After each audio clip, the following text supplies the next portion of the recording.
Сайн байцгаана уу? Амьтан тайртай монголчуудынхаа амрыг мэдчилж байна. Амьтдын ертөнц нэвтрүүлэг маань эхэллээ. За өнөөдөр бид бурхны бүтээл юм уу? Эсвэл гэдэг одоо сэдвийн тухай ярих гэж байна. Тэгээд нэвтрүүлгийн хамтран ажиллагчаар хайртай амьтандаа хамгийн эрүүлийг нь хамгийн амттайг нь мянган найз амьтны дэлгүүр болон эко үйлдэлийг ногоон оноо байгаль төрийн бас байгууллагын ивент гэж ажиллаж байна. За нэвтрүүлэг NTV Одондөр радио 107 83.3 гэсэн хост төлгөөнөөр та бүхэндээ хүрдэгэ. Студид цогт урна хоёр ажиллаж байна. Өдрийн мэндэрхий. Өдрийн мэнд. За хэрвээ би та нарт ингэж хэлвэл одоо яах вэ? Нэг юм залуу байсан юм байна. Дуу цөөтэй, бие султай, өвчнөдөө шаналж өөртөө байнга эргэлздэг. Тэр олонний өмнө гарч үг хэлдэг хүн ердөөсөө биш. Онц сурдаг сурагч байгаагүй. Гэхдээ энэ хүн амьдралыг бид хэрхэн ойлгохыг үндсээр нь өөрчилсөн нэгэн. Түүний бичсэн ганц ном гарснаасаа хойш шашин, шинжлэх ухаан, философи бүр бид өөрсдөө хэн бэ гэдгийг хүртэл дахин асуухад хүргэсээр ирсэн. Тэр хүн бол Чарльз Роберт Дарвин. За Альберт Эйнштейн 1905 онд физикийн шинжлэх ухаанд гарсан гарамгай нээлтүүдийг багтаасан 5 эрдэм шинжилгээний бүтээлээ нийтлүүлснээс хойш яг 100 жил өнгөрөхөд дэлхийн нийт тэр жилийг физикийн жил болгон тэмдэглэж байсан байдаг. Одоо 2005 онд гэсэн үг. Харин байгалийн шалгарлын замаар зүйл, амьдрал үүсэх тухай түүхэн хөгжлийн онолыг үндэслэн Чарльз Роберт Дарвины мэндэлсний 217 жилийн ой мөн товчлсон нэрээрээ зүйлийн үүсэл хэмээн алдаршсан түүний алдарт бүтээлийн 167 жилийн ой өчигдөр буюу өөрөөр хэлбэл энэ 2 дугаар сарын 12-нд тохиолоо. Дэлхийн олон оронд энэ ойг өргөн хүрээнд тэмдэглэж ирсэн бөгөөд монголчууд бид ч гэсэн шинжлэх ухаан, танин мэдхүүн мэдлэг, цар хүрээ нэмэгдэхийн хэрээр Дарвиныг мэддэг, тэмдэглэдэг босоор байна. Жишээ нь өчигдөр их сургуулиудын байгаль орчны чиглэлээр суралцдаг оюутнууд маань бүгдээрээ цуглаад энэ өдрийг хамтдаа Дарвины тухай хэлэлцүүлэг өрнүүлэн хоорондоо танилцж нэгэн оройг ингээ сайхан өнгөрүүллээ. Иймдээ ч одоо амьтны ертөнцийн цувралын хүрээнд бүх амьтад амьд биетийн гарал үүслийг тухайн үеийн шашны урсгал нийгмийн нөлөө асар хүчтэй байсан тэр цаг үед бодож олж түүнийг олон нийтэд хүргэж чадсан тэр зоригтон бүр биолог магадгүй байгалийн шинжлэх ухааны эцэг гэж хэлэхэд буруутахааргүй Чарльз Дарвины тухай өнөөдөр ярих гэж байгаамаа. Маш их баяртай байна. Тэгээ би одоо чинь хүүхдээ өхөрдгөрөө те миний бяцхан Чарльз Дарвин гэдэг гэтэл яг түүхийнхэн тухайд бас дэлгэрэнгүй ингэ сонсох авшаан тохиолдсон баяртай байна. За орчин үеийн шинжлэх ухаан үүссэн цагаас хойш Чарльз Дарвин шиг одоо танай хүү шиг гэж судлаачид дундаач олон нийтийн дундч ийм өргөн хүрээтэй, ийм удаан үргэлжилсэн маргааныг үүсгэсэн хүн ховор гэж хэлэхэд маргах хүн зөөн баг. Дарвины онол шиг гарснаасаа хойш өнөөдрийг хүртэл тасралтгүй хилэлцэгдэж маргаан дагуулсаар ирсэн шинжлэх ухааны салбар ер нь бараг байхгүй болов. Түүний санаа, онол зүгээр ч нэг тийм юм зөндөө олон онол байдаг шиг тэр дунд онохоор онол байгаагүй. Тэр шинжлэх ухаанд баримтлагдаж байсан сэтгэлгээний хэм маягийг үндсээр нь өөрчилсөн. Философч Томас Куни хэлснээр энэ бол жинхэнэ парадигмын шилжилт. Өөрөөр хэлбэл танин мэдхүн ховор хувьсгал, ертөнцийг харах өнцөг өөрчлөлтийг хэлдэг. За одоо ингээд бидний одоо хүний цаг тоололт одоо парадигмын шилжилтийн 10 хүрэхгүй жишээнд л байт юм байна. За эндээс одоо ганц хоёрыг нь дурдах юм бол нэгэн цагт бид одоо 1500 жилийн турш Птолемийн загвараар дэлхийг орчлонгийн төв гэж үзэж ирсэн. Тэгтэл 1543 онд Коперник нар төв юм байна. Бид нар нарыг тойрд юм байна. Дэлхий төв нь биш юм байна шүү гэдгийг гаргасан. Энэ бол одоо нэг парадигмын шилжилт. За өөр нэг нь болохоор одоо твүүд ингэж хөдөлт юм байна. Энэ бол ингээд угаасаа тогтцсон зүйл биш. Твүүд хөдөлт юм байна. Дэлхий бөөрөнх юм байна гэдэг тогтоосон парадигмын шилжилт. Ингээд ингээм 5-6хан парадигмын шилжилт байдгийн одоо нэрлж болохын нэг нь Чарльз Дарвины энэ гаргасан санаа гэсэн. Олон мянган жил хүмүүсийн одоо итгэж бодож исэн зүйлийг оронгоор нь өөрчлөөд те үгүй ийм юм биш те гэдэг одоо шин санаа гэхөө. Бүр ертөнцийг харах өнцгийг одоо өөрчилж буй юм том хувьслыг, ойлголтын хувьслыг парадигмын шилжилтээр хэмжилж байгаа. За одоо Дарвины амьдралаас жоохон ярив. Түүний за нэг ярихын тулд Дарвины амьдрал бүтээлийн талаар ингээ маш их судалгаа ер нь хийгдсэн байдаг. Гэтэ олон нийтийн дунд төдийгүй бүр биологчдын дунд ч буруу ойлголтууд өнөөдөр хүртэл түгээмэл байт юм байна. Иймээс одоо энэ яриагаараа дамжуулаад Чарльз Дарвин хэмээх энэ байгаль судлаачийн амьдрал бүтээлийг нь уншигч сонсогчдод энгийн үгээр товч бөгөөд ойлгомжтой танилцуулахыг одоо бид хоёр зорж байгаамаа. За Чарльз Дарвины амьдралыг одоо өнгөрснийг нь дурдваас. За Чарльз Роберт Дарвин нь 1809 оны 2 дугаар сарын 12-ны өдөр Английн жижигхэн хот болох Shrewsbury-д айлын 6 хүүхдийн 5 дахь нь болж мэндэлсэн байдаг. Түүний эцэг нь нэр хүндтэй чинэлэг эмч хүн байсан бол эх нь Josiah Wedgwood хэмээх шаазан эдлийн бизнесээрээ алдартай хүний охин байв. Одоо энэ Wedgwood-ийн гэр бүлийн шаазан эдэл бүр ингээ 250 жилийн түүхтэй. Сая 2009 онд ч үлээ дампуурсан бүр маш тийм том компани байсан гэсэн үг. За харамсалтай нь Чарльз 8 настай байхдаа ээжигээ алдсан байдаг. Гэхдээ чинэлэг гэр бүлд өссөн түүний хувьд бол амьдрал тийм ч хар бараан байгаагүй. Харин ч эсвэргээрээ багада өдрийн ихэнх цагийг ан хийх, нохоогоо сургах, амтан цуглуулахад зарцуулдаг хүүхдэж. Харин хичээл сурлагадаа тийм ч сайн байгаагүй нь эцгийнхэн сэтгэлийг гонсойлгодог байсан бөгөөд энэ нь Чарльзын бага насыг тодорхойлох нэлээд чухал баримт болж үлдсэн. Одоо багаасаа л тийм амир сониуч байгаллыг сонирхдаг хүүхэд гэхдээ хичээлдээ жоохон таарах нөхөр байсан бахнэ. Тэгэд аав нь бол тэрэнд нь жоохон дургу. За хэдийгээр байгалийн түүхийг гүн сонирхож байсан ч одоо эцгийнхаа мэрэгжлийг өвлүүлэх тэр хүслийг нь хүндэтгээд Эдинбургийн их сургуульд анагаах ухааны чиглэлээр анх суралцж эхэлсэн. Гэхдээ эхний мэс ажилбартаа оролцсон тэр мөч бол Дарвины хувьд амьдралынхын турш мартагдашгүй дурсамж болсон гэдэг. Өөрөө Дарвин ч бие муутай, тэгээ цус харах төвчээргүй тийм цуснаас айдаг байснаа тэр үед ойлгоцсон. Тэгээ ядж хахад 19-р зууны ихэнх үеийн тэр мэс заслын орчин одоо тэр өвчин намдах байсан ч юм уугүй ч юм уу мэс заслыг харах бол түнд маш хүнд цохилт болсон. Тийм ер нь тэр тухайн үед бол нэг Антами анхны бас ном гарч ирсэн хүмүүсийн бодлыг өөрчилсөн. Тэг чи бэйли чиргэлдэггүй те. Тэгээл нэг өөрөө чи ингэж одоогийн үдээр харах юм бол маш одоо зэрлэг хүн бас те жожирдмоор тийм зүйлүүд байсан. Тэгэл өөдөөс нь чарлаа лу яа. Яг үнэ тийм. Тэгээ Чарльз Дарвины хувьд маш тийм хүнд цохилт болоод за би ердөөсөө эмч болох сонирхол ердөөсөө байхгүй байна. Би өнгөс цуснаас айд юм байна гэд. За тэгээд дараагийн сонголт нь бол хуульч болохоор шийдсэн юм байна. За тэгсэн ч хуульч мэргэжил нь бас түүнд бас нэг сонирхолтой санагтаагүй. Тэгээд эцсийн эцэст тэр Кембрижийн сургуулийн шашин судлалын салбарт элс орсон. Шашны хүн болсон гэсэн. За Кембрижид суралцж байх хугацаанд тухайн үеийн нэрт байгаль судлаачилтай танилцаж нөхөрлсөн бөгөөд энэ нь түүний амьдралыг эрс өөрчилсөн шийдвэр болж чухмал энэ сонирхол, энэ танилуудын ачаар 1831 оноос эхлэн алдарт Биегл хөлөг онгоцоор дэлхийг тойрон аялах түүхэн аялалд оролцох боломжоо олж авсан байдаг. За ихэнх ном бичвэрт Чарльзыг Биегл хөлөг онгоцны байгаль судлаачаар ажилласан гэж дурдаад байдаг. Гэхдээ үнэн хэрэгтээ тухайн хөлөг онгоцонд байгаль судлаачийн албан ёсны оронтой байгаагүй. За яагаад Биегл хөлөг онгоцон Чарльз Дарвин ороод суучваа гэвэл тухайн хөлөг онгоцны ахмад Роберт Фицрой дээдсийн хүрээлэнгээс гаралтай хүн байсан бо.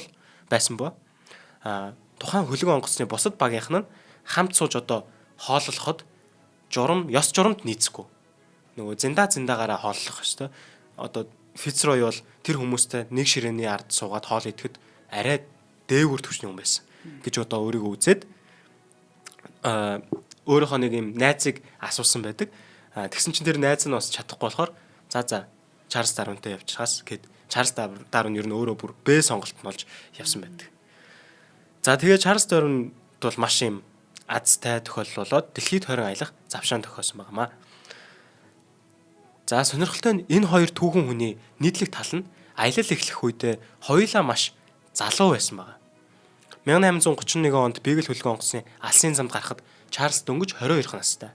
Одоо яг над шиг байсан гэсэн үг. Харин ахмад Роберт Фицрой ердөө 23 настай. Нэг насны зөрүүтэй л хоёр. За Фицройгийн албан ёсны даалгавар бол одоо тэр Биегл хөлөг онгоцны албан ёсны даалгавар бол дэлхийн одоо энэ тэнгис арлуудаар явж эргийн зургуудыг зурах хэрэгтэй. Эргийн зургуудыг зурж одоо тухайн үед Англи маань ер нь дэлхийн газрын зургийг хийх гэж л оролдож байсан гэсэн үг. Гол зорилго нь. Тийм. Одоо тийм том төсөл авцсан тийм онгоц байсан гэсэн үг. За гисэн ч Фицрой шашны одоо фундаменталист үзэлтэй харин Дарвин илүү чөлөө сэтгэлгээтэй байсан нь хожим тодорхой болсон ба дэлхийг тойрсон энэ 5 жилийн турш нэгэн жижиг өрөөнд хамт аялсан хүмүүсийн хувьд байнгын хэрүүл маргаан үүсэх үндэс болсон гэдэг.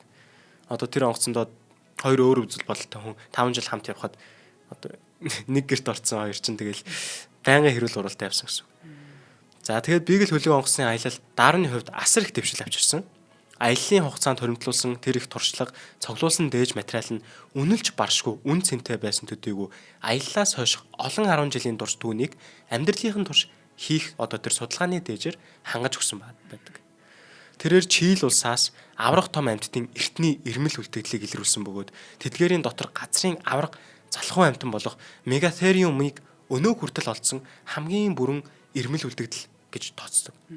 Мөн шинжлэх ухаанд шин зүйлийн дельфин нээж түүнийг Ахмад Фицройгийн нэрээр Delphinus fitzroy хэмээн нэрлсэн байгаа. Мөсөлхийн үеийн тий аврах там нөгөө залхуутай байдаг. Бүр модны орой дээрээс баг юм тгүүлж идээд тий. Тэгээд нэмхэн нөгөө нэг армадилло энтергээд одоо үед байхгүй одоо тэр амьтдын тий ирмэл үлдэгдлүүдийг тэнд тулсан. Тэгэхээр бүр хамгийн нөгөө бүтнийг нь тухайн үед цуглуулж ирсэн гэсэн үг. За тэгээд Андын нурууныг Ёлогийн түүхийг маш нягхуур судалсан байна. Шүрэн арлын үйлсийн тухай шинэ онол боловсруулсан өнөөдөр ч хүртэл зөвшөөрөгдсөн хэвээр байна. Ер нь маш үр бүтээлтэй 5 жилийн өнгөрсөн гэсэн үг. За тэгээд 5 жил 2 хоног бүр ингээд хоногтойгоо мэддэм байна. 5 жил 2 хоног үргэлжилсэн энэ аяллалын дараа Чарльз Дарвин 1836 онд 27 наснда Англид иргэн ирсэн бөгөөд үүнээс хойш дахин хизээч Английн хэлний дэсийг даваагүй.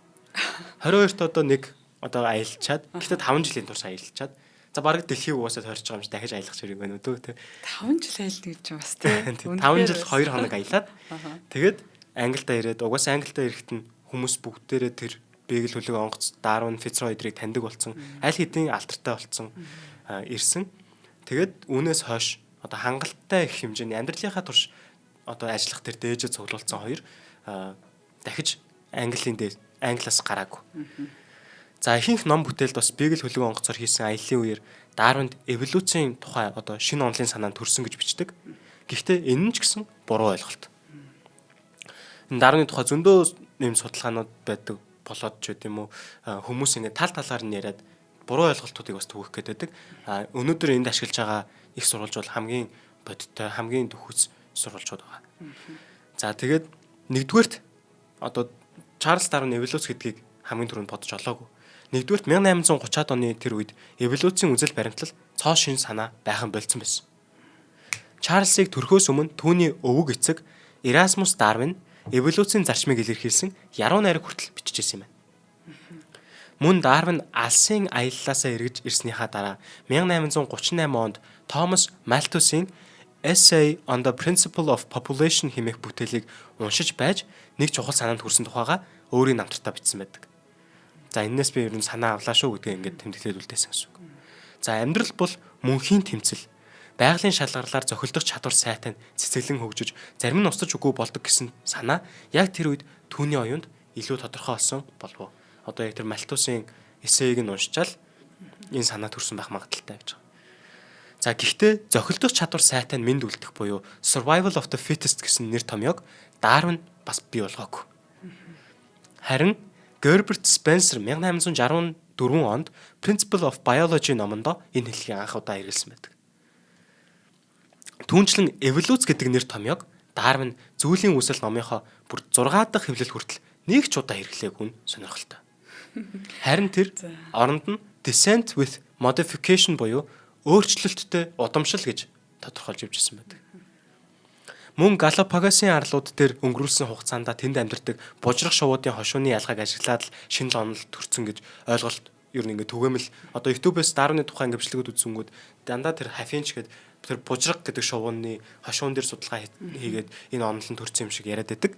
Гэхдээ Дарвин Галапагост очоод арлуудын би нарлын жоохон муухай Галапагост очоод арлуудын бужрах шувууд тухайн орчны нөөцөд зохицсон байдгийг хараад одоо тэгсэн биш байгаа. Дарвин одоо 4-7 хоногийн турш Галапагосын арлуудаар өнгөрөхдөө эдгээр шуудыг ингээд дээжийг нь цуглуулсан боловч эволюцийн онолд ач холбогдолтой гол ажлыг өөрөө хийж юусэн амжаагүй. Зүгээр л цуглуулсан байна тий. Өөрөө дөнгөж 22хан настай сургуулаа дөнгөж төгсөө явж исэн одоо нөхөр юун тэр онол бодох байтугай дээжүүдээч айгу буруу цуглуулсан. Нөгөө аль арлаас авсан ерөөсөө бичээгүй. Харин түүний найз Джон Гуалт эдгээр бужрах шувууд эволюцийн хувьд сонирхолтой байж болохыг анзаараад түн зүгээр хэлсэн байдаг. За түүнээс гадна туршлага багтаа Дарвин шуудыг одоо аль арал дээрээс цуглуулсан нарийн тэмдэглээгүй байсан асар том алдаа болсон. Үүнийг засахад маш олон жил шаардагдсан. Нөгөө дахиж Галапагосын арал руу очиж аль энэ шувууч нь яг хаана байсан бэ гэдгийг дахин бүртгэх хэрэгтэй болсон. Тэгээд зөвхөн бужрах шувууч биш. Ер нь хамаг дээжүүдээ амир эмх замбраагүй цуглуулад авдирсан байсан. Одоо яст мэлхий идрээчүүд юм уу. За ер нь биег л хөлөг онгоцны аяллаа үеэр цуглуулсан хайрцаг дүүрэн тэр материалыг боловсруулахад маш их хугацаа бүр Дарвины дараах үеүд төрч хүртэл оролцсон байдаг. Зөвхөн 1842 онд л гэхэд тэр өөрийн шинэ онолын санааг анх тодорхой томьёо болгож эхэлсэн. 2 жилийн дараа түүнийг 230 нүүр бүхий товч хураангуй болгож өргөсгсөн. Одоо нөгөө 5 жилийн датагаа буцаж ирчээд 2 жилийн дараа нэм 230 нүүр бүхий юм хураангуй бичсэн юм байна. Харин товч хураангуйгаа дэлгэрүүлэн бичихийн оронд одоо энэ хураангуй чинь зүгээр л өдрийн тэмдэглэл аятаа юм байгаа шүү дээ. Энийг дэлгэрүүлж бичихийн оронд 10 гаруй жилийн турш одоо тэрийг хойш тавиад гэр бүл хувийн амьдралдаа ач холбогдол өгсөн. За одоо хувийн амьдралыг нь жоохон сөхөе гэж байна. За хоёулаа хувийн амьдралаас нь тэгвэл өмнө нэг хамтран ажиллаж танилцуулчих. Гэтэ яг би Дарвиныг одоо тэр нэг ургийн мотыг анх зурж исэн гэл те. Гэтэл бүр одоо бараг худлаа ирсэн онд хэдэн одоо мянган жилийн өмнөөс ч юм уу ингээд нөгөө тэрний хүү тэр гэд бас нэг ургийн мотчиг юмнууд аль дээр вэсэ байсан. Гэхдээ тэрний нөгөө зорилго нь болохоор өв хөрөнгөө үлдээх ч байдаг юм уу те. Одоо яг нөгөө нэг эволюцийн мод гэдэг анхны яг санаа одоо яг Дарвин дээр ингэж төрж байгаа. Гэтэ яг ер нь нэг шинжилгээнд дээр хараад тахад нэг аваргуудын мөрөн дээр аваргууд байдаг гэдэг шиг одоо жишээлбэл бүр хаа байсан манай эртний өмнөх Аристотель хүртэл те одоо нөгөө хүний төрх үйлдэлээс ахуулаад янз бүрийн санаа оноонуудыг ингэ дэвшүүлж исэн. Тэрнээс санаа авах юм гэдэг бол бас мэдээж одоо байлгүй л бас яах вэ те гэж бас хэлмээр санагдаад байлаа. Тэр аваргуудын мөрөн дээр аваргууд гэдэг бол яг шинжилгээ ухаан хүмүүсээ хамгийн чухал санаж авах хэрэгтэй үг гэдэг те. Тийм шүү.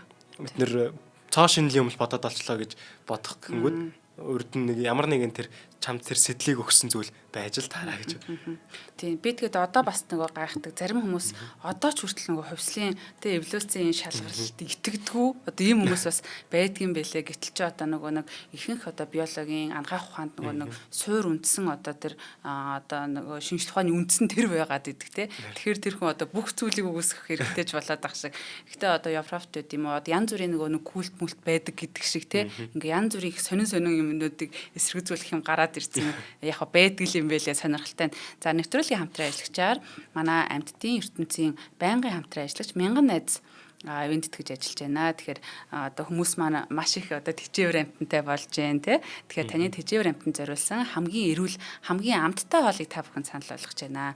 Бид нар ч яг үндэ бас нэг амьтандаа өгөхөр энэ маань дуртай байгаа болов уу, дургу байгаа болов харахад нэг хатуу бүрэнхий хүрээ юм харагдаад байдаг тий. Тэгэхээр одоо нэг найдвартай газараа сонгохоос л өөр одоо арга байдаггүй. Тэгэхээр мянган найз амьтны дэлгүүрүүлэг аль бие усны эрхтэйгээр дэлхийд танигдсан Kitchen Flavor брендийн энэ тэжээвэр амьтны хоол нэмэгт бүтээгдэхүүнүүдийг ингэж оруулж ирдэг.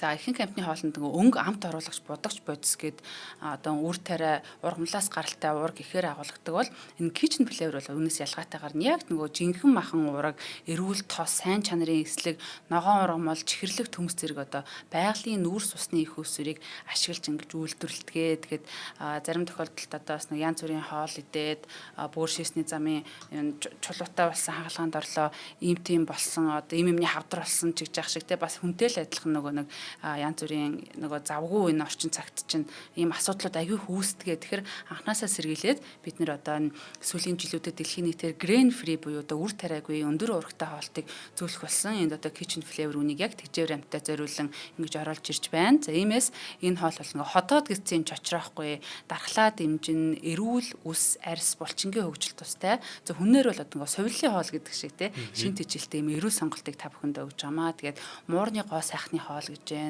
заримдаа муурны үс одоо ихээр унах ч юм уу бас үнэхээр асуудал тарьдаг.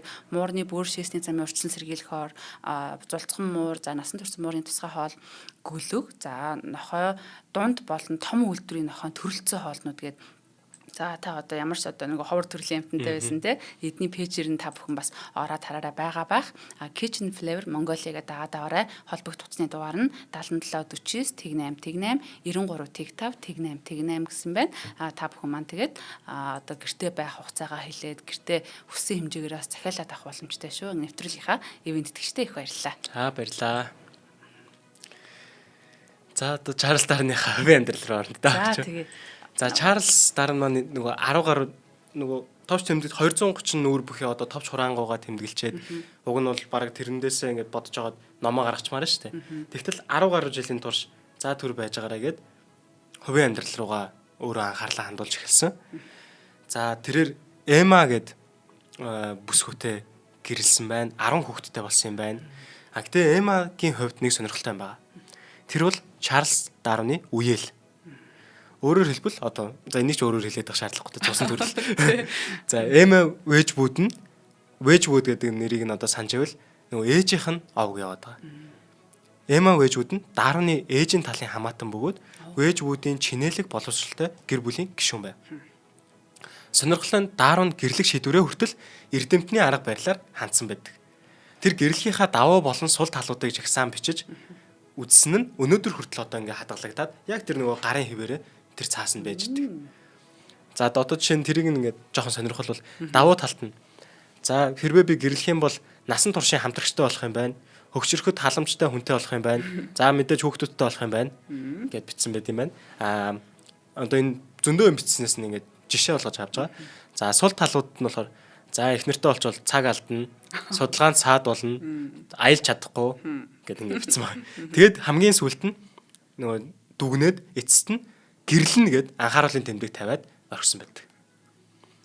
За айгүй бол баг хэнийг сонгохдоо ч бас ийм жагсаалтууд үүсгээд за энийг сонгуул давуу талтай, сөрөг талтай гэдэргээд тэгсэн байхыг үгүйсэхгүй. Ямар ч тач гэрээс нь олдсон цаасанд нь ийм юм байсан. За гэвч энэ бол зүгээр юм тооцоолно байгаагүй. Эма Дарны амьдралын турш түүний хамгийн ойрын, хамгийн үнэнч дэмжигч нь байсан. Тэдний харилцаанд нэг чухал зөрчил байсныг бас дурдах хэрэгтэй. Одоо нэг тийм том зөрчил байсан. Эма нь гүн сүсэгтэй Христэд итгэж байсан бол Дарн онлынхоо улмаас улам бүр шашнаас холдож байсан нэгэн чөлөөцдөгч нэг. За Эма нөхрийнхөө үзэл бодлоос болж түүнийг хойд ертөнцид аврагдахгүй байх вэ гэж асар их санаа зовдөг байсан. Тухай загтлууд ч одоо баримтаар олдсон байдаг. Гэсэн ч Дарвины бүтээлийг хизээч ил тод эсэргүүцдэггүй. Харин ч засварлаж уншиж дэмждэг байсан. Одоо юм жоохон хатуу ухаанаар ханддаг байсан гэсэн. За үүнийхээ зэрэгцээ Дарвин өнөө хүртэл онцлогдоогүй хурц өвчнөөр шаналж байв. Одоо Дарвины ямар өвчин туссныг одоо болтол яг сайн мэдгүй. Зарим үед тэр ердөө 20 минут л ажиллах чадвартай болдог байсан гэдэг. Өвчнөө эмчлэхийн тулд бүр мөстэй усанд орох, цууны хүчлээр шавшуулах, цахилгаан гинжинд холбогдсон баг зэргийн хүчтэл цохиулах зэрэг арга хэрэглэж байсан тухай тэмдэглэлүүд нь бий. Ийхүү тэр даун хаус гэж нэрлэгддэг юм бараг тусгаарлагдсан нуугдмал амьдралтай болсон байгаа. Гэхдээ Дарвин өөрийн онлын цар хүрээг бүрэн ойлгож байсан. Үүний нийгэмд үзүүлэх үр дагаврыг ч ухамсарлаж байсан. 1844 онд Vestige of the Natural History of Creation хэмээх ном гарч. Энэ номд хүн ямар нэг бүтээгчийг шууд оролцоогүйгээр бий болсон гэж болох тухай зоригтой санаа төвшүүлсэн байсан бөгөөд зохиогч нь 40 жилийн турш нэрээ нуцалсан байдаг. За 1844 онд гарсан энэ ном болохоор хүн ер нь бурхнаас үүсээгүй юм шүү гэдэг тэр санааг нь өдөөгөө төгсөн гэсэн үг. Гэхдээ тэр одоо номыг бичсэн хүн 40 жилийн турш нэрээ нуусан байна. Үүнийг Шотландын хэвлэлийн үйлдвэрийн эзэн Роберт Чамберс бичсэн. Тэр нь одоо 40 жилийн дараа гарч ирсэн гэсэн үг. Энэ номыг Эдинбургийн сэтгүүл бүхэл бүтэн бүрийн дугаараа зориулан шүүмжилсэн. За чи бити одоо балай мэрэдэ гэдэг одоо юм бүхэл бүтэн сэтгүүлээ зөвхөн энийг шүүмжлэхэд зориулсан гэсэн үг. Нэрээ гаргачвал магадгүй одоо нөгөө алуулах байсан баг. За тэр дундаа эволюцийн онолын тууштай хамгаалагч Томас Хаксли хүртэл зохиогчийг мэдлгүй хүчтэй шүүмжилсэн байдаг. Одоо сүүлд нь эволюцийг дэмжсэн хүн маань хүртэл за чи балаараа дагараа гэж хэлсэн байгаа гэсэн үг. За үүнийг ажиллаж байсан Дарвины хувьд өөрийн бүтээл олон нийтэд ямар их шууган тарих, нийгэм хэр бэлтгэлтэй байгааг тандах боломж олгосон гэсэн үг. За харин 1858 оны 100 Алс дорндод ажиллаж байсан Alfred Russel Wallace гэдэг хүнээс нэг захидал ирээгүйсэн бол магадгүй Дарвины гар бичмэл түүний насан туршид далд хэвээр үлдэх байсан ч магадгүй. Wallace on the tendency of varieties of depart indefinitely from the original type нэртэй өгүүлэлгээ Дарвин руу явуулсан байна. Дарвинаас гэхдээ явуулахдаа энэ дээр ямар нэгэн санал байна уу гэд хилэлцүүлэг байна уу гэд хэлгээсэн. За гэтэл Wallace-ийн томьёосон онол Дарвины олон жилийн турш боловсруулсан санаатай яг ижилхэн байсан. Энэ хоёр ингээд хоорондоо ерөнхийдөө Wallace гэдэг хүн маань бол Дарвины танил. Дарвин Wallace-т ингээд санхүүгийн тусламж юу нь бол өгдөг байсан тогтоогдсон. Тэгээд тэр одоо санхүүгийн тусламж өгдөг байсан болохоор ч гэдэм үү Wallace Darwin-ыг айгуу тийм хүндэлдэг. Тэгээд Darwin-тай ингээд саналуудлаа хуваалцдаг байсан. Гэхдээ энэ хоёр энэ эволюцийн тухай хоорондоо нэг хайхтар ярихгүйгээр яг ижилхэн юмыг тус тусдаа бичсэн байсан гэсэн үг. Тэгсэн хэрнээ нөгөө Дарвинизм гэд номыг гаргацсан байдаг те. Ямар хүндэлдэг вэ гэдэг нь л. Тий, одоо тэрийг нь ярина. За. За тэгээд Дарвин одоо тэр захиаг нь авчаад хүү эн чинь минийхт яг ижилхэн биш тий. Энэ яаж гээд ингээд амар гайхаж байгаа шүү дээ. Бүхэлдээ амьдралынхаа турш одоо хийсэн юмыг нь тэнд өөр хүн яг адилхан хийсэн байгаа байхгүй. За тэгээд Дарвин энэ асуудлыг өөрийн найз Чарльз Лейл, Жозеф Хукер нарт танилцуулсан. Ингээд тэд Дарвин Wallace нарын санааг нэг өгүүлэл болгон нийлүүлэх тэм саналыг дэвшүүлээд 1858 оны 7 сарын 1-нд Ленин нийгэмлэгийн хуралд танилцуулахаар шийдвэрлсэн. Гэхдээ энэ хуралд Wallace ч тэр Darwin ч оролцоогүй. Яг тэр өдөр Darwin-ы 18 сартай хүү Чарльзаа оршуулж байсан. Тэгэд энэ өгүүлэлт нь бас өөрөө айгүй онцлогтой. Ер нь өгүүлэлтээр 1-р автор, 2-р автор гэдэг одоо голчлон бичсэн, тусал бичсэн хүн гэдэг ингээд хоёр хуваагддаг. Энэ өгүүлэлэг бол хоёулаа 1-р автор. Хоёулаа хамтран бичсэн шүү гэдэг санааг оруулаад одоо Darwin ч гэсэн шууд санааг нь хулгайлаагүй энэ хүн хамтдаа байсан шүү гэдгийг ингээд шингээж өгөөд өгүүлэл гаргасан юм. Гэхдээ тухайн өдрийн тэр нөгөө өгүүлэлийг танилцуулсан хуралд нийт ингээд 7 илтгэл явсан ба тухайн өдөр маань айгуу тийм бөхчм халуун өдөр байсан ч нэг ч хэлэх үү ямар ч асуулт хариулт өрнөөгүй хинч тэр өгүүлгийг тоогоогүй. Шинжлэх ухааны түүхэнд хамгийн том нээлтүүдийн нэг зүгээр л чимээгүйхэн өнгөрцөн. За хожим нь Wallace энэ явдлыг мэдээд одоо Darwin-д хөөх миний санааг өөртөөгөө нийлүүлээд хамтд нь нэг болгоод өгүүлэл болгоцсон байж тээ гэж асар их баярлаад тэгээд нөгөө хүндэлдэг хүн ингээд зүгээр ингээд санааг нь аваад өөрөө бичсэн юм шиг болгочоогүй маш их тийм баярлаад бүх санаагаа одоо энэ ойлголтыг тэр чигт нь Darwinism гэж тэр нэр томьёог Wallace өгсөн байдаг. Дарвин юм гоё хүн гэж мэдсэн юм аа. Тэгээд ингээд нэгэнт үзэл санаа нь олон нийтэд ил болсон болохоор Чарльз Дарвин өөрийн бүтээлээ даруйхан гаргах шаардлагатай гэж үзээд зүйлийн үсэл хэмээх одоо тэр алдартай бүтээлээ шамдан тусгасан байна. Одоо өгүүлэлгээ нэгэнд гаргацсан юм чинь өөр хүмүүсгээс өгүүлэлийг уншаад ном бичиж магадгүй шүү дээ. Тэгэхээр одоо за одоо л болигээд за гэр бүлийн асуудал дээр хойшин тавьж хагаад за одоо номоо бичээгээд номоо бичсэн. За зүйлийн үсэл бүтээлийн их үн 1859 оны сүүлийн үе буюу одоо өгүүлэлээ хэлүүлсний жилийн дараа гэсэн үг. Британд нэрт гарсан Quarterly Review сэтгүүлээр редактор Ethel Elvin байгаль судлаач Чарльз Дарвины шинэ номын урьдчилсан хувийг хүлээн авч. Elvin номыг сонирхон уншсан байна уг нь. Тэгээд тэр номыг сонирхолтой гэж үзсэн ч гэсэн олон нийт энэ ч нэг анхаарахгүй, энэ ч хинж тоохгүй мэн үү? Чи харин тагтааны тухай бич. Олон нийт тагтаанд айгүй сонирхолтой хүмүүс тагтаа олох дуртай. Чи тагтааны тухай бич. Тэгвэл энэс чи хамаагүй дээр гэж одоо хэлсэн байдаг. Захаа махаа зүүдэг байсан үеийг хэлэхүү те. Тэгвэл Дарвин энэ зөвлөгөөг дагаагүй. Яг хуу дараа нь тагтааны тухай бичсэн. Гэхдээ эхлээд энэ номоо гаргасан байгаа.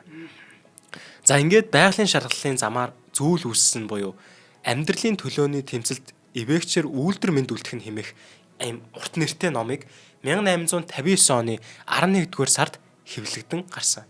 Энэ нь одоо товчоор бол англи нэр нь одоо On the Origin of Species by Means of Natural Selection or the Preservation of Favored Races in the Struggle for Life гэдэг амар урт нэртэй энэ номоо гаргасан. Одоо товчоороо бид нэр Origin of Species буюу зүйлийн үсэл гэж нэрлэдэг байгаа. За тухайн үед номоо нийт тухайн үед одоо номын үн маань 15 шиллингийн үнэтэй гарсан байгаа. 15 шиллинг нь одоогийн үнээр бол 150-аас 160 доллар. За тухайн үеийн 15 шиллинг нь 1.4 доллар гэж одоо үзэх юм бол эхний 1250 хэвлэл одоо бол 300 мянгаас 600 мянган доллар болтлоо үн цэн нь өссөн байгаа. Одоо Чарлз Дарвины тухайн үеийн 15 шиллингийн одоо тэр ном маань одоо хэрвээ та одоо урнаа гэдэг хүн энэ номыг би яг энэ Чарлз Дарвины хэвлэлийг аммаар байна. Яг өөрийнх нь тэр ихний хэвлэлийг аммаар байна гэх юм бол за ер нь 500 мянгаас 600 мянган долларыг төлж авна гэсэн. Гэтэ ер нь төлөе гэсэн ч өгөхгүй те. Бүгдээрээ эзэнтэй болцсон байгаа л та. Ер нь бол авах боломжгүй юм байна. Жишээлбэл би те. Гэтэ ингээд нөгөө дуудлага худалдаагаар явахад үнэн нэг иймэрхүү байдаг. За тэгээд анхны энэ 1250% нь сонирхолтой нь хэвлэгдэн гарсан өдрөө л бүгд зарагдан дууссан байгаа. Эзэнтэй байсан юм шүү бараг тий. Тийм эхнээсээ л ер нь урьдчилан захиалга аваад хэвлэгдэн гарлаа дууслаа. Гайхалтай. Ер нь бол тухайн үедээ ч үнэтэй дүү гарсан. Гэхдээ энэ ном маань 1250% нь шууд тэр өдөртөө дууссан аягүй сонирхолтой. За түүнээс хойш өнгөрсөн бүх хугацаанд энэ бүтээл хизээж хуучирсангүй.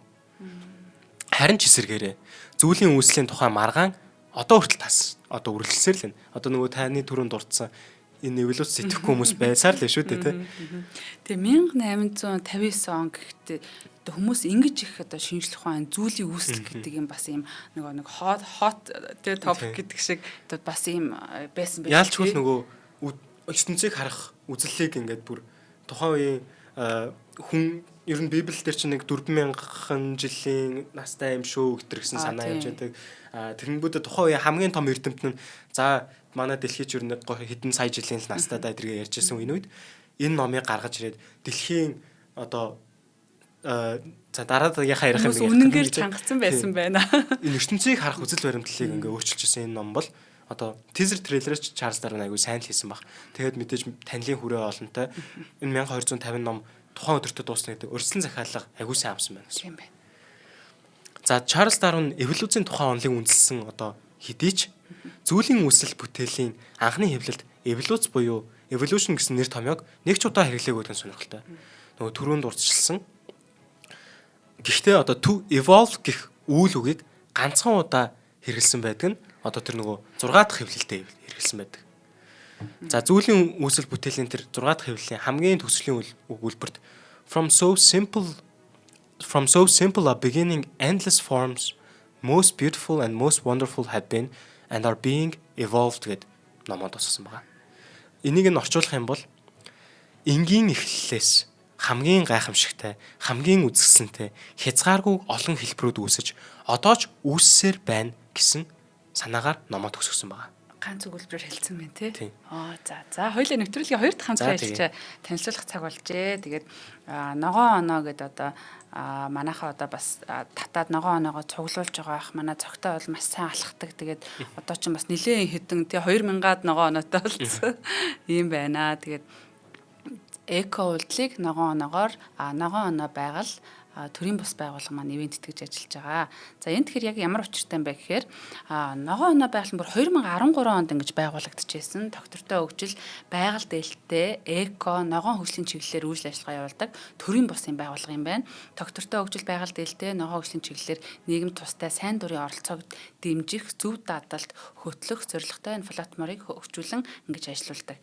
За надад хамгийн их таалагдаад байгаа юм нэгдүгээрт ногоон гэдгийн ард дандаа нөгөө байгаль дэлхийг хамгаалсан ийм зүйл байдаг учраас гоё байгаа. За хоёрт гэвэл нөгөө хүмүүсийг зөв даатгалд нь хөтлөхтэй одоо алхасныхын төлөө юм уу эсвэл байгаль дэлхийд таны энэ үйлдэл чи ээлтэй байна гэд одоо оноо өгж байна тий.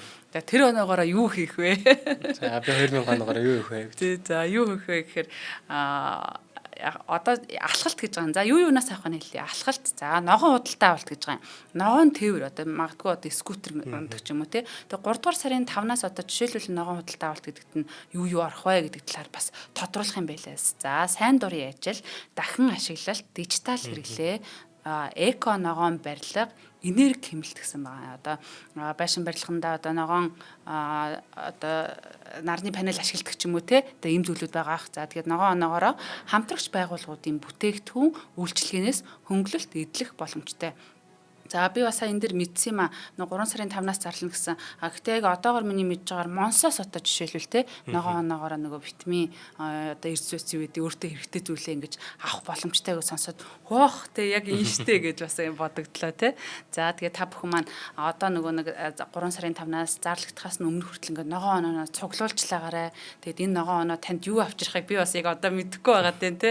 За Green Score аппликейшнийг App Store, Play Store, за эсвэл нөгөө хотуулаа аппликейшн гээд татчих болно. Миний аппликейшн байдлаар хотуулаа дээр байршсан байгаа. За илүү дэлгэрэнгүй мэдээллийг 95 22 66 тэг гэсэн дугаараас авах боломжтой. Мөн Green Score гэмэн гэсэн сайтаар та бүхэн бас зочлоод үзээрэй. Тэгээд би бас цогтойгоо дуурайгаад нөгөө хотуулаа аппликейшнийг татаад алхалтаа ингээд өнөөдрөөс ингээд тэмдэглэж эхэлсэн байна. Тэгээ баярлалаа. Нэвтрүүлгийнхаа энд гэжтэй. За баярлалаа. За тэгээд үнэндээ бол Дарвины онлайн санаа маш энгийн санагдсан байна нэг хүнд. Тухайн үеийн нэр тамтан судлаач Томас Хаксли зүйлийн үслийг уншиж дуусчаад үүнийг би бодоод олчихгүй ямар тэнэг хүн бэ гэж дуу алдсан гэдэг. Энгийн байдал нь энгийн байгаа л энэ онлын хамгийн гол хүчин байсан. Энэ нь шинжлэх ухааны баримтлагдаг парсимони буюу энгийн тайлбар ихэнхдээ үнэнд хамгийн ойр байдаг гэх зарчимтай нийцнэ. Гашуун хэрнээ ямар үнэн юм бэ те. Үнэн байх амархан байх тусмаа үнэнтэй илүү ойр гэдэг одоо тийм ойлголт гэсэн. Гэвч Дарвины онол хэвлэгдсэн цагаасаа л хид хідэн том хүндрэлтэй тулгарсан. Нэгдүгээрт эволюц явагдахад асар урт хугацаа шаардлагатай. Тухайн үед хүмүүс бүр эрдэмтэд нь ч дэлхийг ихтэй л хэдэн сая жилийн настай гэж үзэж байсан.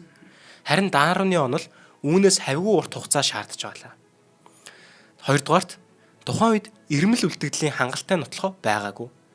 Хэрвээ эволюц айжмаар явагдсан бол тэр нөгөө шилжилтийн хэлбэрүүд нь хаана байгаа юм бэ гэсэн асуулт гарч ирсэн. Одоо мөлхөгчөөс шувуу болсон ч гэдэм юм уу. Тэнгүүд тэр шилжилтийн хэлбэр нь хаана байгаа юм бэ? Загас байж байгаад хоёр нутагтан болсон. Тэр нөгөө тэр ирмэл олбор нотлохоо нь хаана байгаа юм бэ гэдэг зүйл гарч ирсэн. Би ч яагаад хүн болохгүй байгаа юм бэ гэдэг байгаа шүү дээ. Гуравдугаарт байгалийн шалгарал явагдахын тулд популяцид ялгаа заавал байх ёстой. Хэрв бүх бодгол адилхан болох юм бол шалгарах зүйл байхгүй. Харин зарим нь арай илүү зохилдож, илүү олон үр төлөв үлдээж чадвал байгалийн шалгуур ажиллана гэдэг одоо юм суур явж байгаа. Гэтэ энэ дэр нь бас нэг асуудал гараад ирсэн нь Шотландын инженер Флеминг Дженкинс гэдэг хүн тухайн үед түгээмэл байсан холилдох удамшил гэдэг ойлголтыг анхааруулсан сануулсан.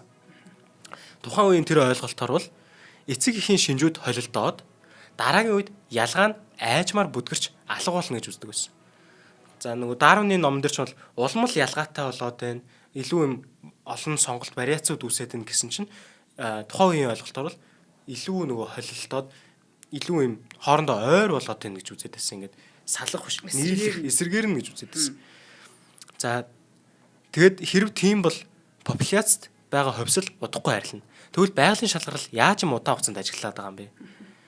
За математикт энийг уг нь бол ингээд математикаар аргаар нь бодоод үзчих юм бол ойлгомжтой зүйл байсан. Харин Дарвин маань математиктаа тийм ч сайн биш байсан ба энэ логикийн хүндрэлтэй талыг одоо ойлгож ерөөсөө боловсруулж чадахгүй, энэ асуултанд ерөөсөө хариулж чадахгүй.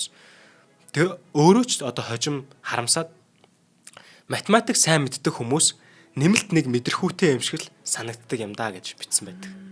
Одоо 6 дахь мэдрэхүүн математик юм аа гэж бичсэн гэсэн. Тэр хүн тийм одоо хэмжээний санагдахаар хүнд байсан биз дээ.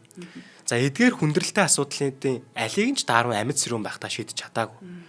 Нэгдүгээр тухайн үеинд нэр хүндтэй эрдэмтэн Лорд Кельвин дэлхийн насыг 30 сая гэж тооцсон байсан юм байна. Энэ хугацааг ашиглаад нийтлэг нэг өвгөөс ийм олон янзын амьд организм үүссэн байж таарахыг тайлбарлахад ерөөсөө хангалтгүй.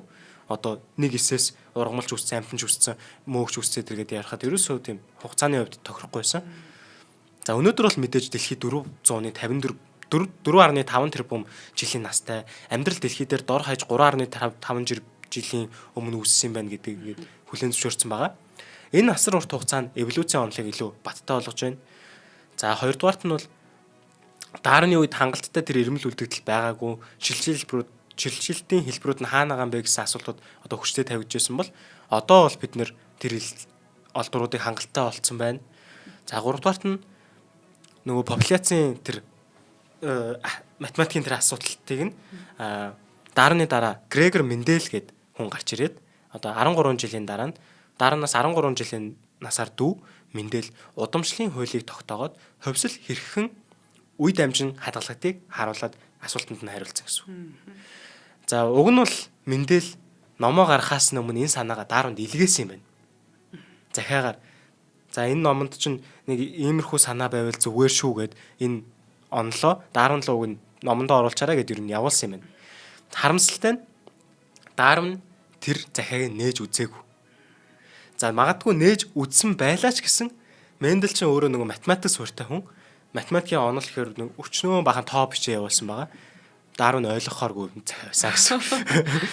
Тийм. Ер нь бол одоо түүхчдийнх нь үзэж байгаа бол Дарвин нээгээгүй гэж үзэж байгаа. Гэтэ нээсэн байсан ч ойлгохооргүй захиа байсан гэсэн.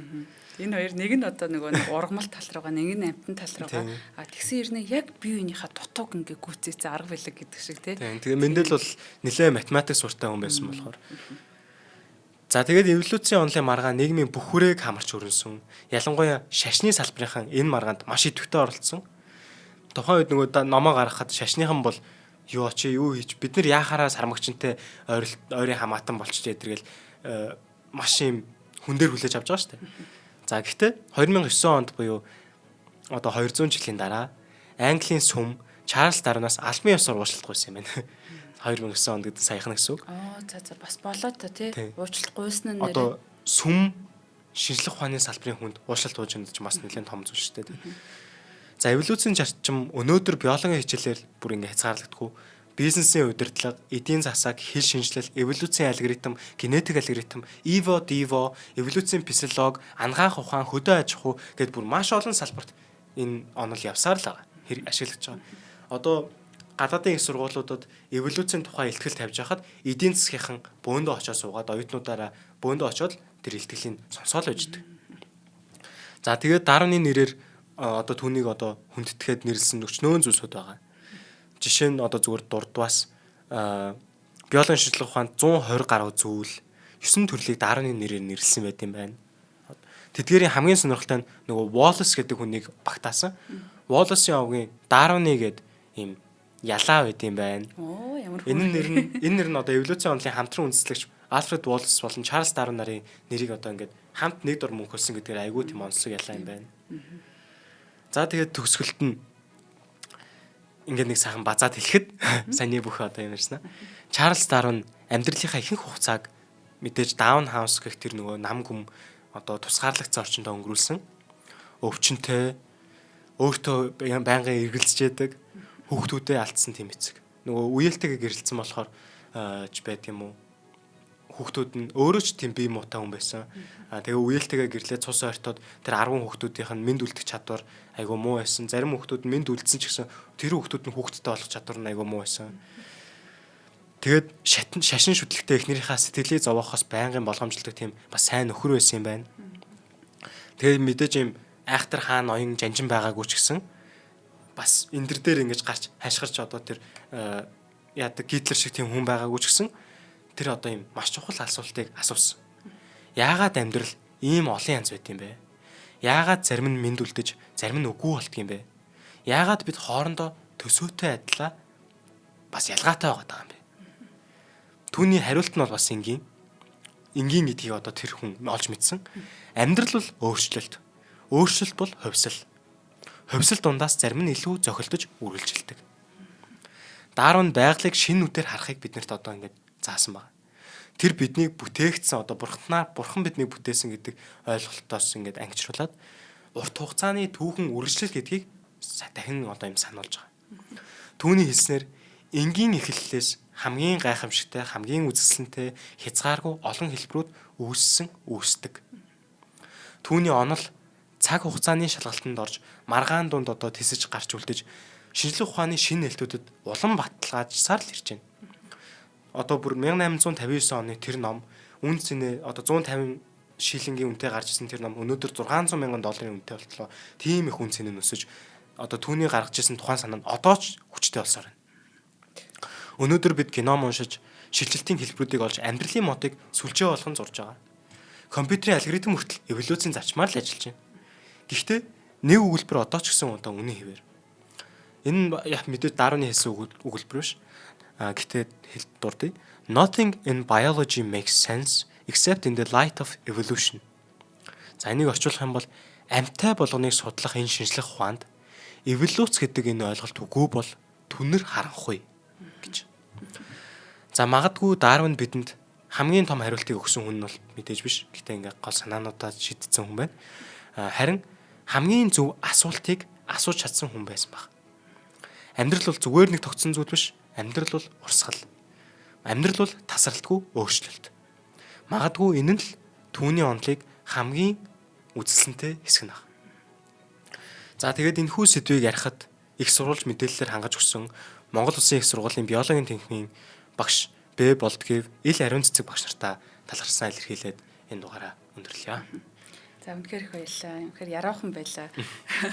Тэгээ бүр нөгөө Кембрийн тесрэлтийн үеэс гэдэг юм анхны нөгөө нэг нүд мүд одоо тийм юм хавцтай амтан үсээд тэгээд өнөөдрийг хүртэл одоо ингэж нөгөө нэг хувьсан өөрчлөгдөөд нөгөө амтны аймаг дотроо долоо болол ч юм уу тийм ингэж яваад ингэж ирсэн энэ амьдрал өнөөдөр бид нэр тэндээс ахуулаад хинэн ч үхээгүй те өнөөдөр нэг юм уяаны үзүүр шиг ингээд байгаа өнөөдөр амьдарч байгаа бүх хүн ингэж нөгөө нэг ялтыг байгуулсан юм ялагч нар тэгээд одоо шалгарал дундаас шалгарсан бодлоод байгаа шүү дээ. Тэгээд одоо ген гэдэг зүйлийг нэг 3 үеэр ч юм уу те ингэнүүдэг бол хит богинд нь те эн чинь бүр хэдэн сая жилийн унтраастай юу байгаа. Энэ бүгдийг бид нэр зөвөр ойлгох гэж маш их дайн тулаан хийж, евгеник гадуурхал хийж, үнэхээр олон харгас зүйл болж хар арьстай хүмүүсийг хүртэл тусдаа өөр зүйлээс үүссэн энэ төр гэж те. Одоо ийм шинжлэх ухааны нэг буруу ойлголт ингэж маш их ялгарлан гадуурхал дайнд хүргэж исэн бол энэ хүний ингэж те зүгээр нэг энгийн юм нээсэн нэг би бодоод олчихгүй яаваа гэж бодмоор энэ зүйлийг ингэж нэг баталж нотолж хүргэсэн анхны хүн те энэ бүгд бол дэлхийд хичнээн их инх тайван одоо те ямар их шинжлэх ухааны агуу ололт нээлтийг авчирсан бол гэж бодохоор ингээд бас л төрж जैन тэгээ багасаа яаж яхад ямар ч хөөхөн хүүхэдтэй айгүй сониучхан хөөхөн хүүхэд тэгээд цогтомноос өмнө ярьжсэн нүү сүм дотор зарцаа барай сууж идэг тийм хүүхэд байсан. Тийм ингээд сонирхоо сууж идэг гэд бодоход ингээд эхэлж байгаа. Тэгээд тэр найстай хандж байгаа гэд үнэхээр ингээд сэтгэл догтлоо маш их баярлалаа. Тэг яг төрсөн өдрөөр нь те одоо энэ агуу эрдэмтэн хүний одоо энэ үүх түүхийг танилцуулах одоо энэ санаачлахыг гарсан. Цогтоо маш их баярлалаа. Монголчууд бид нар ч одоо Альберт Эйнштейн гэх юм бол бүгдээрээ л таньдаг шүү дээ тийм. Яг тэрнтэй адилхан Чарльз Дарвиныг одоо ер нь бүгдээрээ таньж хахад илүүцгүй манай биологийн салбарын бол баг зургийг нь гэртээ аваад хэвлүүлээд ингээд ханандаа өлөгчхөнч буруудахгүй тийм хүн байгаа гэсэн. Гайхалтай.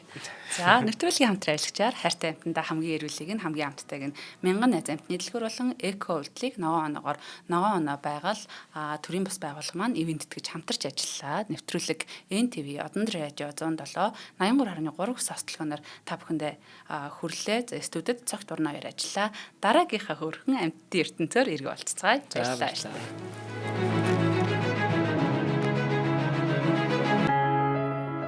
Нэвтрүүлгийг хүлээн авсан Нарны аймгийн монголчуудаа баярлалаа. Одмондөр сувг нь энэ мэдчлэн таны мэдхүйн мянган нэвтрүүлгийг 2026 оны 7 сарын 1 хүртэл та бүхэндээ хүргэх юм. Их хэлээрээ шинжлэх ухаан танин мэдхүйг түгээх нь үлсэд нэгтгэх хүсвэл та бидэнд хандив өгөх боломжтой. Жилдээ ганцхан удаа 100 мянган төгрөгөөр биднийг дэмжснээр шинжлэх ухаан танин мэдхүйг түгээх энэ үйл хэрэг амжилттай үргэлжлэх юм.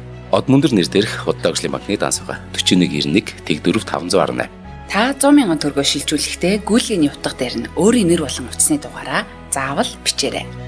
100 мянган төгрөг хандалснаар Одмондөр сувгийн алтан гишүүн болох юм а. Шинжлэх ухаан танин мэдхгүй Монголд ялах болтугай.